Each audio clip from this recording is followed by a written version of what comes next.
Ok. Entonces, el tema que vamos a tocar hoy se llama la eutanasia. Es una pregunta, llamamos que es poquito complicada porque aquí se mezcla también mucha emoción, mucho sentimiento. Y por eso vamos a tratar de analizar ese tema de punto de vista, llamamos, halágico. Y obviamente que la halajá está tomando en cuenta muchísimo el concepto de la parte sentimental. Pero vamos a tratar de analizarlo. ¿En qué estamos? Estamos de un lado, el judaísmo nos obliga de tener, llamamos, cuidado y mantener nuestro cuerpo sano. Es decir, nosotros tenemos la obligación de tener, llamamos, una salud preventiva. ¿Qué quiere decir? Que no es suficiente que cuando uno está enfermo tiene que ir al médico, sino la idea es también que cuando una persona puede hacer algo para evitar que esté enfermo, es también necesario y obligatorio en el judaísmo. ¿Por qué? Porque el judaísmo ve el concepto de la santidad de la vida y la importancia de la vida en algo muy grande y muy importante en el judaísmo. De otro lado, tenemos también el compromiso de los médicos, empezando en Hipócrates, que su juramento, él decía, yo no voy a dar ninguna droga que le va a causar la muerte a ninguna persona, aunque me lo va a exigir y me lo va a pedir. Es decir, ya él expresó en su juramento, el juramento famoso de Hipócrates, que posteriormente tenemos el juramento de Maimónides, pero en todo modo, también Hipócrates mismo se comprometió de no acortar la vida a una persona. Entonces, nosotros vemos que no solamente de punto de vista judío, sino también de punto de vista gentil, es decir, de los médicos, ellos opinan que ellos no van a perjudicar a una persona o a la vida de alguien. ¿Qué estamos hablando acá? Estamos hablando hoy en el concepto de la eutanasia. ¿Qué significa la eutanasia? Hay casos en muchos lugares del mundo que hay personas que afuera de nosotros cuando se enferman o antes de enfermarse y dejan un testamento y dicen, nosotros no queremos, por ejemplo, que nos contactan a un respirador, por ejemplo, o no queremos que nos dan una vida artificial, o que cuando la persona ya se enfermó, entonces él viene y dice, yo quiero, por ejemplo, que me dejan tranquilo, yo quiero morir, lo que se llama morir con dignidad, y que me lo permiten. Sabemos que es una pregunta ética en el mundo entero. Hay lugares, yo creo que el único lugar hoy en día en Europa donde permiten la eutanasia activa, que vamos a ver más adelante qué es, pero el concepto de acortar la vida a alguien es en Holanda. En Holanda permiten esto, pero es el único lugar donde lo permiten. En todos los lugares hay conflictos, lo llevan a tribunales, hacen preguntas, etc. Entonces vamos a tratar de entenderlo desde el punto de vista del judaísmo. Ya lo explicamos una vez, ¿sí? Cuando hablamos de la donación de órganos. Ya explicamos que en el judaísmo, vida de un segundo, de un minuto, un mes, un año o 100 años es igual. Todo se considera, si yo le quito ese tiempo a una persona de vida, se considera asesinato. Y entonces, acá, cuando nosotros queremos acortar la vida a alguien por sufrimiento, la pregunta es si la halajá me permite o no. Yo sé que automáticamente cuando hablamos del tema, seguramente a todo el mundo le viene a la mente que el judaísmo prohíbe en una forma muy tajante y clara el concepto de la eutanasia. Y vamos a ver que no es tan claro y no es tan tajante, llamamos, en el. Antes de que vamos a analizar, ¿cuáles son, llamamos, las preguntas principales que tenemos que analizar en este momento? ¿Cuáles son? ¿Qué tenemos que hacer? La primera pregunta es, ¿cuándo nosotros podemos, según todos, desconectar a alguien, por ejemplo, del respirador o de la fuente que le da la vida artificial? La primera pregunta. Segunda pregunta, ¿quién es el dueño de nuestra vida? Es decir, si yo vengo y pido, si una persona viene y pide al médico, deja un testamento o una orden, no testamento, pero una orden, que él dice, en caso que voy a necesitar conectarme o entubarme, les pido por favor que no me lo haga. La pregunta, si el ser humano tiene la potestad y la decisión en ese tema o no. Vamos a empezar de lo más sencillo, que ya lo analizamos, por eso es más sencillo. Y vamos a llegar a lo más complicado.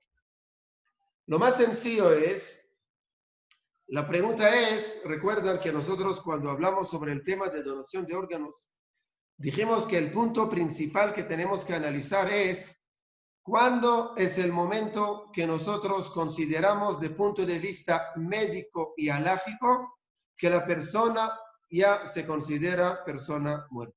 Dijimos que es la llave de todo, es lo básico y lo más importante. Y llegamos a la conclusión, después de ver varias opiniones, la conclusión médica hoy en día y la conclusión haláfica, otra vez basada en la medicina, que el momento que fijamos que la persona se considera una persona muerta es el momento que el tallo cerebral murió. Cuando el tallo cerebral, no muerte cerebral, tallo cerebral, como explicamos y el doctor Francisco nos explicó eso la última vez, cuando el tallo cerebral está muerto, la persona se considera muerta.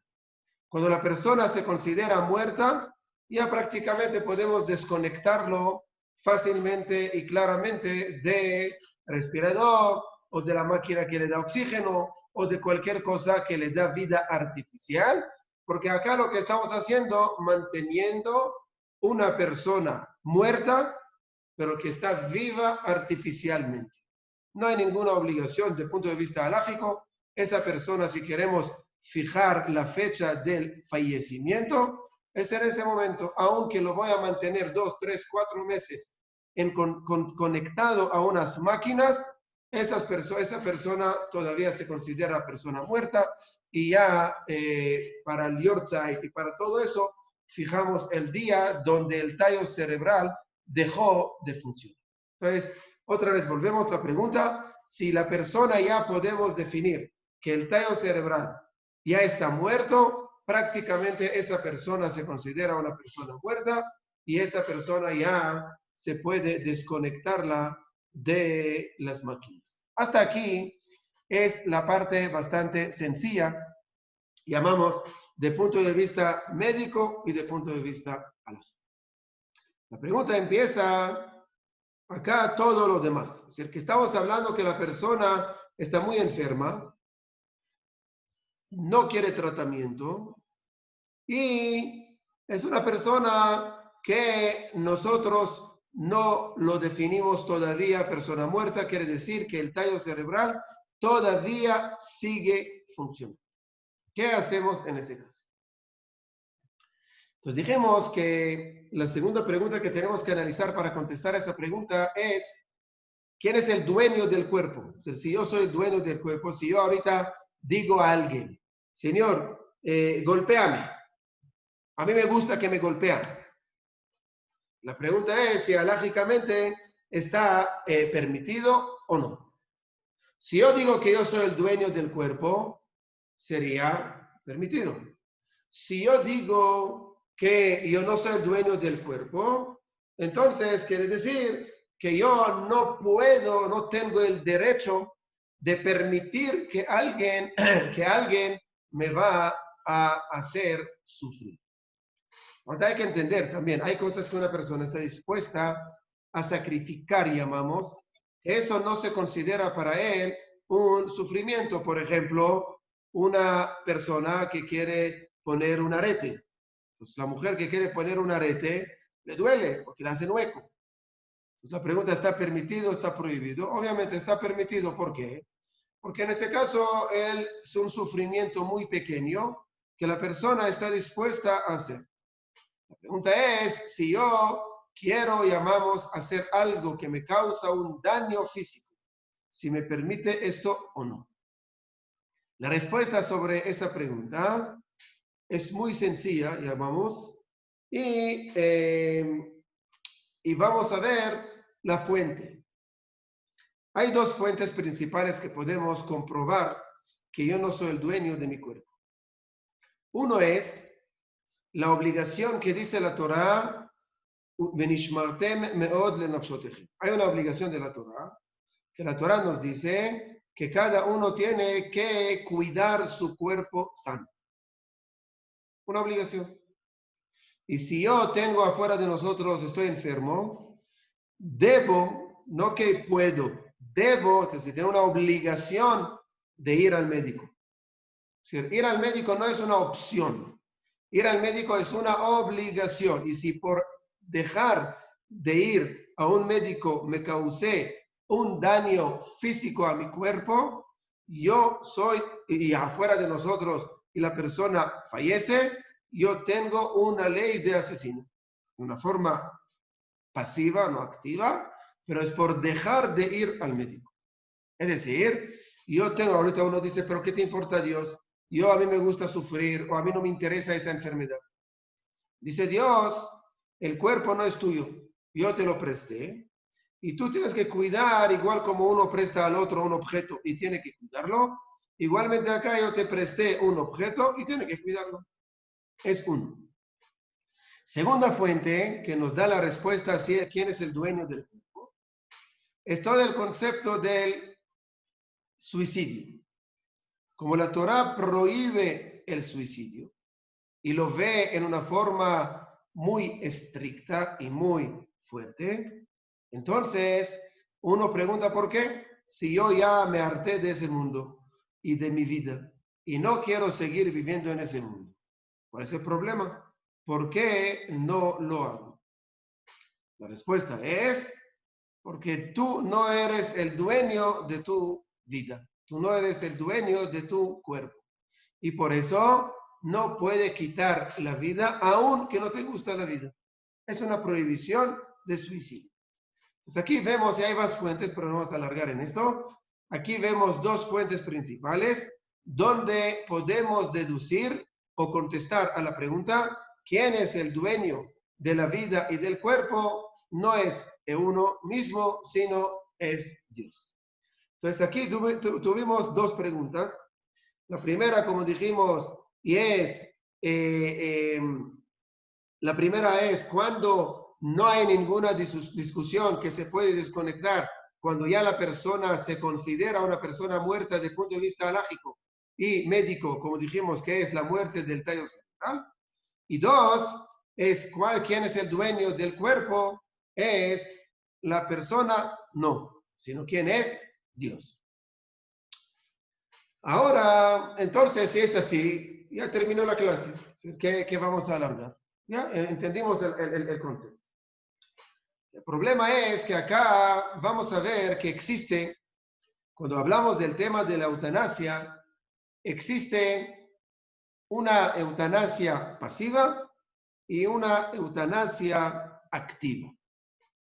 Y vamos a tratar de analizar entre los dos cuándo y qué está permitido. Uno diría entonces, como dijimos todas las clases, ¿cómo hoy en día el judaísmo puede analizar ese tema si no existía el tema de eutanasia en aquel momento? Entonces vamos a ver dos fuentes con respecto a esto. Como dije anteriormente, como es un tema bastante emocional, sentimental. La pregunta hasta dónde la halajá toma en cuenta el concepto sentimental. Y vamos a ver que la halajá sí va a tomar en cuenta la parte sentimental, porque el judaísmo trata, incluso cuando la persona debe una pena, de tratar de disminuir lo máximo posible los sufrimientos. Ejemplo, si una persona, por ejemplo, llegara a tener pena de muerte y tiene que aplicarle pena de muerte, dice la halajá, lo que le dan en aquel momento, a esa persona le dan una droga para marear a la persona, llamamos, para que no tenga la conciencia con él, y en ese momento no va a sufrir en el momento que ejecutan la pena de muerte. Es decir, incluso cuando se trata de una persona, llamamos, que merece una pena de muerte, a pesar de todo eso, viene la halajá y nos dice, disminuya sus sufrimientos. Vamos a ver a nivel de vida, hay personas que lamentablemente están enfermas y sufren. Y viene a Jajamim y dice, ¿qué hago? Dice, yo puedo causar o hacer que la persona deje de sufrir. Yo no puedo ver más a mi padre así o a mi madre así. No puedo ver más a mi familiar en esta forma. Entonces, quiero desconectarlo o quiero hacer algo para acortar su vida. La pregunta es si la halajá permite o no. Vamos a ver. ¿Tú te acuerdas de algún correo de los 3 sobre la normalización de los 2.000 millones? Vamos a ver otra fuente. Hay una Gemara muy interesante, que yo creo que es la fuente principal donde nuestros sabios aprenden el concepto de la eutanasia pasiva. Hay un rabino, uno de los 10 mártires, que se llama Rabbi Hananiah ben Teradion. Rabbi Hananiah ben Teradion era uno de los 10 mártires del pueblo de Israel. A él lo mataron en una forma muy cruel. ¿Qué hicieron? Le pusieron algodón mojado sobre el corazón y sobre su cuerpo y lo quemaron así en vivo. Le dijeron a Rabbi Hananiah ben Teradion, abre la boca por lo menos, que entra el fuego por tu cuerpo y así va a morir rápido. Dijo Rabbi Hananiah ben Teradion, no lo voy a hacer. Entonces el señor que lo mató le dijo, si quieres, yo subo el calor, es decir, el fuego, y te quito los algodones. ¿Tú aceptas? Contestó Rabbi Hananiah ben Teradion y le dijo, si lo haces, tú vas a merecer el mundo venidero. Y así fue. Le quitó los algodones y le aceleró la muerte. Entonces, otra vez preguntamos, acá vemos, que en una forma activa, Rabbi Hananiah ben Teradion no abrió la boca para quemarse por adentro y morir, pero sí él permitió que en una forma pasiva, ¿qué significa pasiva? Que vamos a ver ahorita, que así él va a morir más rápido. Si antes tenía que morir en 1 hora, llamamos, ahora va a morir en 40 minutos. Entonces el Señor lo adelantó la muerte en 20 minutos. ¿Cómo lo podemos aplicar para nosotros hoy en día? Y es lo que dije anteriormente. Hay una eutanasia activa y es como dije, yo lo meto un veneno y lo mato, lo desconecto de la máquina y lo mato, le rompo la nuca y lo mato. Es decir, una forma activa para quitarle la vida, para que deja de sufrir. Esa forma, la halajá prácticamente prohíbe. No está permitido utilizar la eutanasia activa para matar a una persona, incluso si es para salvarlo o rescatarlo de sus sufrimientos. Pero ¿qué si la halajá me permite? La halajá, como vimos aquí con Rabbi Hanina ben Teradion, la halajá me dice que en una forma lo que se llama eutanasia pasiva. ¿Qué significa? No darle a la persona el tratamiento que él necesita, que le van a alargar la vida, sino quitarle esos tratamientos. Se va a explicar. Si hay una persona que está en el hospital, tú preguntas al médico, para eso hace falta una condición principal, y es que el médico tiene que asegurar que no se puede echar para atrás, es decir, no hay vuelta atrás. El Señor está en un momento que no va a poder, solamente va a haber milagro. Sabemos que el judaísmo nos dice, en somjin alanes, nosotros no podemos tomar en cuenta el concepto de milagro para tomar decisiones en la vida. ¿Qué quiere decir? Quiere decir que yo no puedo ahora decir, mira, Dios me va a hacer milagro, entonces Dios es todopoderoso y Él puede hacer todo, entonces no hay nada. No, no. Cuando tomamos decisiones de acuerdo a la naturaleza. Y si el médico, de punto de vista médico, viene y dice, examiné la persona y llegué a la conclusión, o llegamos a la conclusión con la junta directiva de los médicos, que ellos, una junta médica, llegaron a la conclusión que esa persona no va a poder sobrevivir y no va a poder superar, llamamos, esa enfermedad que tiene. Lo único es que nosotros tratamos de alargarle la vida y él mientras está sufriendo. ¿Ok? Entonces, allá en ese caso, la halajá nos dice que yo puedo preguntar al médico qué le está dando.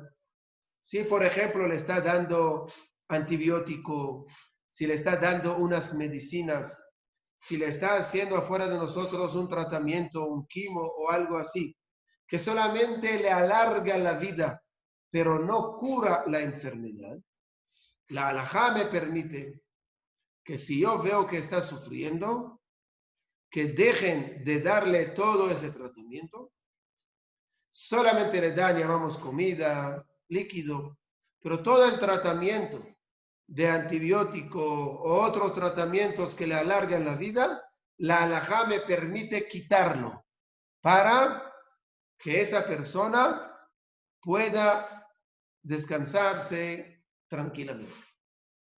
Como hizo con Rabbi Hanina ben Teradion. Le quitó, llamamos, los algodones y eso permitió que la muerte, llamamos, llegara más rápido. Igualmente acá, si yo le quito el antibiótico en algunos momentos, el tratamiento, entonces ya el cuerpo está comprometido con la enfermedad, no hay algo que va a luchar y poco a poco ya la persona va, llamamos, a entregar su vida y vamos a disminuir días o meses de sufrimiento. Es decir, que aquí vemos que de acuerdo a ese concepto, podemos entender que si nosotros hacemos la pregunta, ¿qué opina el judaísmo con respecto a la eutanasia? La respuesta hasta ahora es eutanasia activa, prohibido. Eutanasia pasiva significa no causar directamente la muerte, sino quitar lo que evita la muerte. En ese caso, en sí sabemos que la persona sufre y dos, que no hay vuelta atrás, la halajá me permite hacer. Hay que entender que es una de las preguntas que tenemos afuera de nosotros cuando una persona necesita, por ejemplo, entubarse, cuando tiene que entubar a una persona. Entonces, obviamente hay que ver el caso, obviamente que hoy en día automáticamente lo entuban, ¿verdad? Pero hay casos que no pasó como un accidente, sino la persona llegó y ya empiezan a analizar y dice que la única forma de empezar es entubar. ¿Cuál es el problema con entubar? Cuando entubamos a una persona, el problema no es entubar, sino desentubar. Significa cuando ya lo entubamos, es muy difícil, desde el punto de vista halájico, no podemos desentubar. Entonces, lo que hay que hacer es analizar antes si hay las condiciones y la información de ver si vale la pena entubar o no vale la pena entubar. Le voy a dar un ejemplo. Eso me pasó hace 15 años, más o menos. Me llamó un señor, ese en Caracas, que su mamá estaba hospitalizada. Su mamá tenía, si no me equivoco, 89 o 93 años. Una persona bastante mala. Entró ¿cómo se llama? Entró a la clínica. Después de 2-3 días que estaba en la clínica, viene el médico y dice, la única forma de poder ver si podemos salvar a la mamá es operarla, pero como es una persona mayor, no seguro que va a superar la operación porque el corazón no da. Para poder realizar la operación, lo que hay que hacer es entubarla, realizar la operación y vemos qué pasa. Le pregunta el hijo y le dice, ¿cuáles son los porcentajes de éxito y de fracaso? Contestaron, hay 30% de éxito y 70% de no. Me llamó. Le dijeron, tiene que tomar decisión en 1 hora, máximo 2 horas. No podemos más, porque tenemos que tomar la decisión, hacer o no hacer. Me llamó el señor y me dijo, ¿qué hago? Si la opero, la intubo. Si la intubo y no hay éxito de la operación, ella puede quedarse 1 año, 2 años, 3 años entubada en el hospital con consecuencias de la operación. O mejor, dejarla así, no hacer la operación. Si supera, supera. Si no, se descansa en paz. Encontré una respuesta de Arav Feinstein. Arav Feinstein, un rabino de Nueva York, un rabino muy importante. Arav Moshe Feinstein. Y tiene unas respuestas que se llama Igrot Moshe. Y Arav Feinstein dice que cuando nosotros tenemos un riesgo, que exactamente ese caso, y si nosotros vamos a tomar, llamamos la operación, y vamos a hacer algo activo, que eso puede causar que vamos a entrar a un conflicto o una complicación más adelante, que vamos a tener que mantener a esa persona sufriendo para mucho tiempo porque no vamos a poder desentubar, mejor, lo que dice en hebreo, shev ve'al ta'aseh adif, significa mejor que queda quieto y no haga nada. Y así fue, no hicimos ninguna operación, después 2 días falleció la señora y terminó. ¿Qué quiere decir?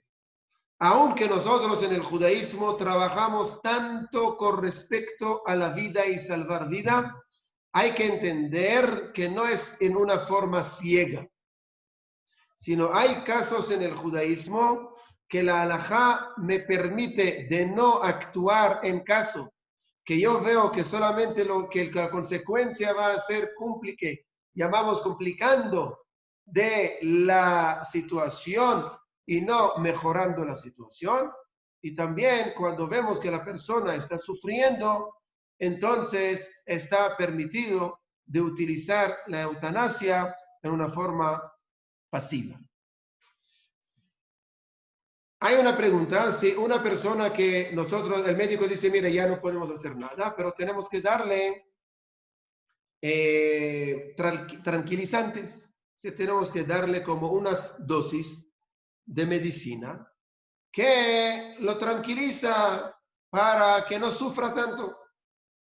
Hay un riesgo, un porcentaje muy pequeño, que puede ser que esos tranquilizantes pueden acelerar la muerte. La pregunta es si la halajá me permite dar esto o no.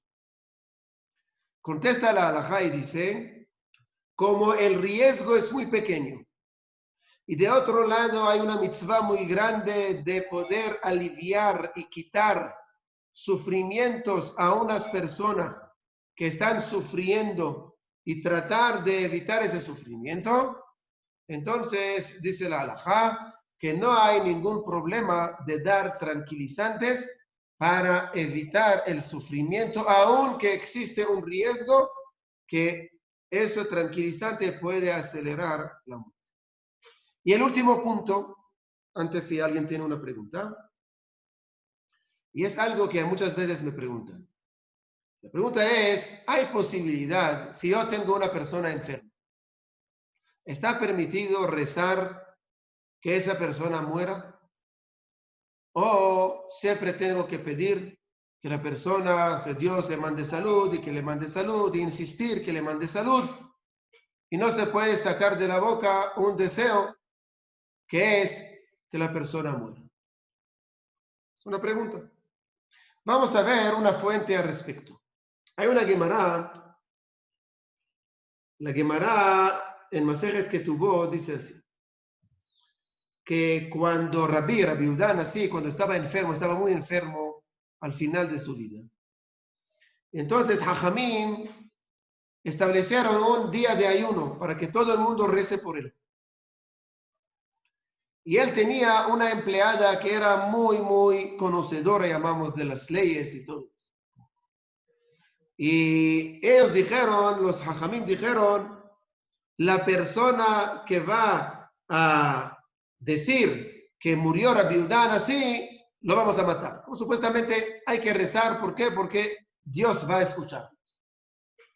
Entonces la empleada, llamamos, de Rabbi Yehuda así, subió al techo y dijo, mira, arriba están pidiendo a Rabbi Yehuda así, ¿sí? El mundo celestial. El mundo terrenal quiere la vida de Rabbi Yehuda así.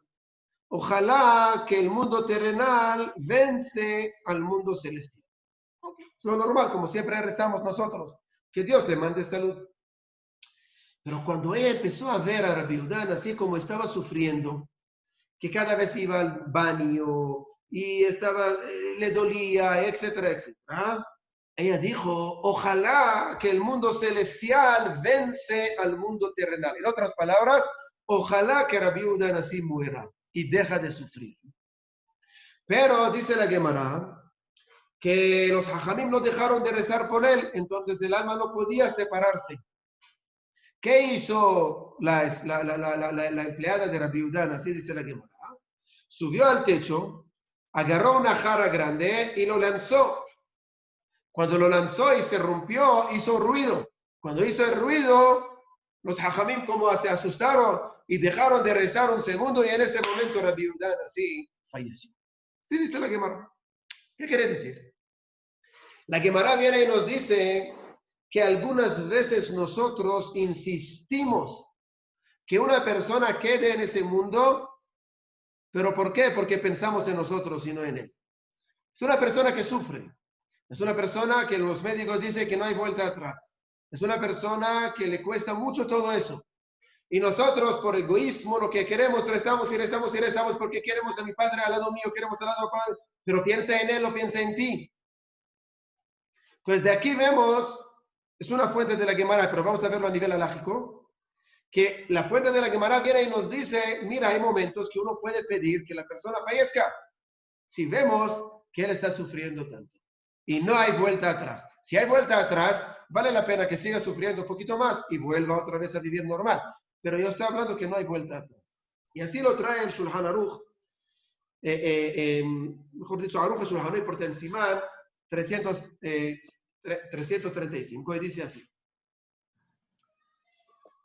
De Lifamim, a veces, Yesh levakesh rahamim sheyamut. Hay que pedir a Dios que muera la persona. Por ejemplo, sheyesh lo isurim harbe beholio, ve'efshar lo sheyehye. Porque él tiene muchos sufrimientos y no va a poder sobrevivir. Exactamente el caso que estamos hablando. Es decir, que hay momentos que la halajá me permite rezar que una persona, es decir, hay dos formas de eutanasia. Hay una eutanasia, lo que estamos hablando, perdón, que es la parte, llamamos activa o pasiva, pero de punto de vista médico, llamamos conectar o desconectar o dejar de dar un tratamiento. Pero también hay, entre comillas, una eutanasia espiritual. ¿Qué significa eutanasia espiritual? Que nosotros venimos y en vez de decir Shila Ma'alot y Mishe Berach para que la persona se cura y supera la enfermedad, lo que nosotros hacemos es rezamos que muera. Ahorita, obviamente, dice, hay un rabino que dice, ¿cuál es el problema? Que algunas veces yo puedo rezar a Dios que muera una persona. ¿Por qué? Porque ya me cansé de atenderlo. algunas veces. Entonces, por eso dice, hay dos cosas. Uno es que nosotros decimos a Dios, Dios haga lo mejor para él. Y dos, que no lo haga una persona que tiene, llamamos, algo personal con él. Es decir, si uno tiene que visitarlo todos los días y atenderlo y cambiarle pañal y cambiarle esto, cambiar el otro, hay una duda fuera de nosotros que una persona va a decir, mira, ya estoy muy cansado de atender a mi padre. Entonces, Dios, por favor, termina con esto. Entonces, allá no estoy preocupado por la persona, sino verdaderamente estoy preocupado por quién, por mí. Por eso que sea una persona que no está esforzando, un vecino, un amigo, una persona, o si tú sabes que verdaderamente tú lo haces únicamente y puramente para salvar a tu padre o a una persona de esos sufrimientos, allá no hay ningún problema. Entonces, para resumir, la eutanasia espiritual, llamamos, es activa, no es pasiva, es activa. Que una persona en algunos momentos, cuando hay sufrimientos y no hay vuelta atrás, que se permite rezar hasta que la persona muera. Aunque generalmente nosotros siempre rezamos que la persona supera, llamamos, sus sufrimientos. ¿Ok? Entonces, eso es el tema en general de la eutanasia, de punto de vista, llamamos, activo, pasivo y espiritual. No sé si alguien tiene una pregunta al respecto. Raf, yo tengo una pregunta. Sí.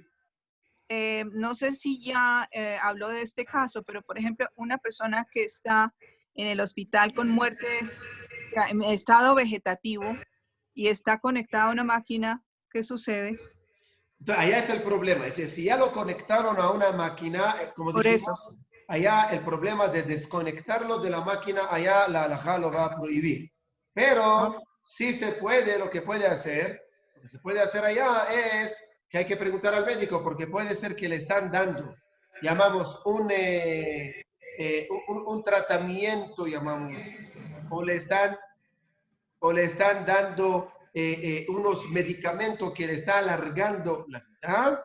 Allá podemos quitar ese medicamento para que así se acelera, llamamos, la muerte. Uno. Y dos, le puede dar también tranquilizantes, que esos tranquilizantes aún, que puede ser que van a causar, acelerar la muerte en cierta forma, aunque no siempre. Entonces allá la halajá permite para evitar el sufrimiento que tiene la persona. ¿Ok?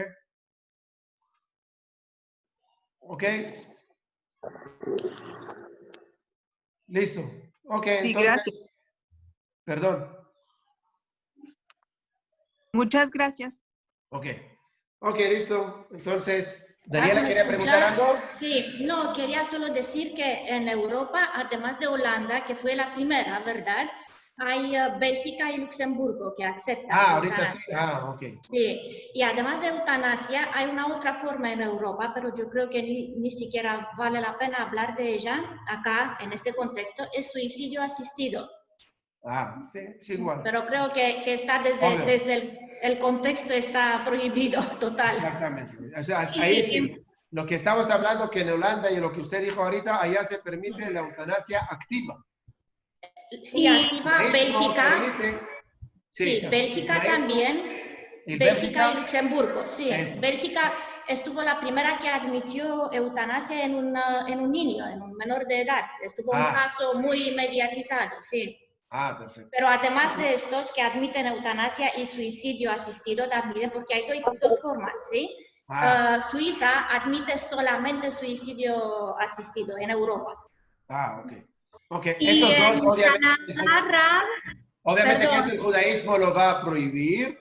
Claro. Lo va a permitir únicamente la eutanasia pasiva en caso que hay sufrimientos y no hay vuelta atrás. Sí. Perdón, Jackie. Sí. Sí, perdón, que en Canadá, pues no sé exactamente cómo son las leyes con respecto a la eutanasia en Canadá, pero sí sé que hay, conozco, usted sabe suicidio, que yo soy dula de nacimiento, pues suicidio asistido. Un dulo de muerte, una persona que se encarga de acompañar a las personas en su lecho de muerte y de tratar de hacerles como que más ameno el momento del final. Sí, en Canadá también está, Canadá tiene suicidio asistido, sí. Algunos estados de Estados Unidos y Canadá no, Australia tiene. Pero Canadá no sé, no escuché. Perfecto. Entonces, esa es la idea en general. Es decir, yo creo que entendimos el concepto. Sí, perdón, lo abro. Pero abre el micrófono, por favor. Aquí hay una institución que se llama el derecho de morir dignamente. Sí. Y en eso hay una parte que es, por ejemplo, que una persona no quiere que la lleven a un hospital. Si está muy mal, que no la lleven, que la dejen en su casa, o si la llevan, que no la vayan a poner en una unidad de cuidado. Sí, yo creo que es yo le digo ahorita de una forma muy amplia, pero en algunos casos llamamos, yo creo que también nosotros, desde el punto de vista judío, también tenemos que dar esa orientación en caso que vemos cómo se cumplen las condiciones anteriores. Es decir, cuando el médico dice que no hay vuelta atrás y lo único que vamos a alargar es la vida con sufrimiento, entonces en ese caso, el hecho que nosotros dejamos en una forma pasiva de dar el tratamiento y así, en una forma indirecta, aceleramos, llamamos, la muerte de una persona, en ese caso sí la halajá lo va a permitir. ¿Ok? Ok. Ok, Hazakim Brujem, entonces muchas gracias y hablamos entonces. Gracias, Gracias, Rabino. Rabino. Chao. Eren, ¿cómo estás?